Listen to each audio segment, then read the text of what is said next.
ଆଚ୍ଛା, ଆଜି ଆମେ ଓଡ଼ିଶାର କୋଣାର୍କ ସୂର୍ଯ୍ୟ ମନ୍ଦିରର ସେ ଅଦ୍ଭୁତ ଦୁନିଆ ବିଷୟରେ ଜାଣିବା।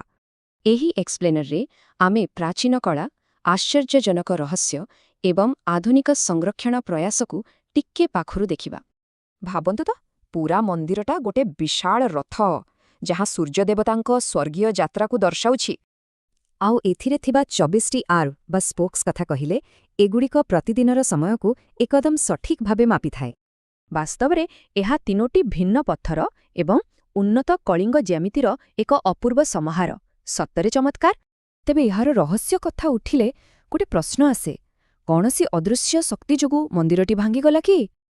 ଲୋକେ କୁହନ୍ତି କାରିଗରମାନେ ମନ୍ଦିରର ମୁଖ୍ୟ ଚୂଡ଼ାରେ ଏକ 52 ଟନ୍ର ବିଶାଳ ଚୁମ୍ବକ ଖଞ୍ଜିଥିଲେ। କଳ୍ପନା କରନ୍ତୁ ଟିକେ। ଆଶ୍ଚର୍ଯ୍ୟର କଥା, ଏହି ଚୁମ୍ବକ ଯୋଗୁଁ ମୂର୍ତ୍ତିଟି ଶୂନ୍ୟରେ ରହୁଥିଲା, ହେଲେ ଏହା ସମୁଦ୍ରର ଜାହାଜଗୁଡ଼ିକୁ ଦିଗହରା ମଧ୍ୟ କରୁଥିଲା। ସେ ଚୁମ୍ବକ ଚୋରି ହେଉ କିମ୍ବା ଆକ୍ରମଣ, କାରଣ ଯାହା ବି ଥାଉ, ମୂଳ ମନ୍ଦିରଟି ଶେଷରେ ସମ୍ପୂର୍ଣ୍ଣ ଭାଙ୍ଗିଯାଇଥିଲା।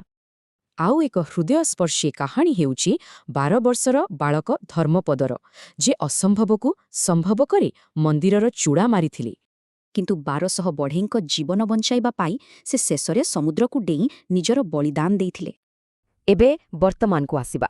ବ୍ରିଟିଶ ଅମଳରେ ଜଗମୋହନରେ ବାଲି ଭର୍ତ୍ତି କରାଯାଇଥିଲା, କିନ୍ତୁ ଏବେ ସଂରକ୍ଷଣର ଉପାୟ ବଦଳିଛି।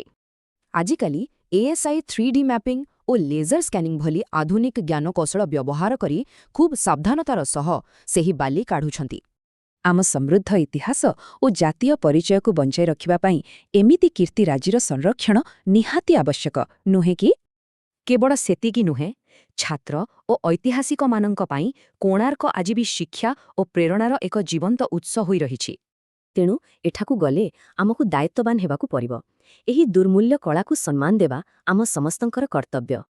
ଏବେ ଭାବନ୍ତୁ, ଯେତେବେଳେ 100 ବର୍ଷର ବାଲି ସମ୍ପୂର୍ଣ୍ଣ ସଫା ହୋଇଯିବ, ଭିତରେ ଆଉ କେଉଁ ଅଜଣା ରହସ୍ୟ ଆମକୁ ଅପେକ୍ଷା କରିଥିବ। Like and subscribe for more similar video. Thank you.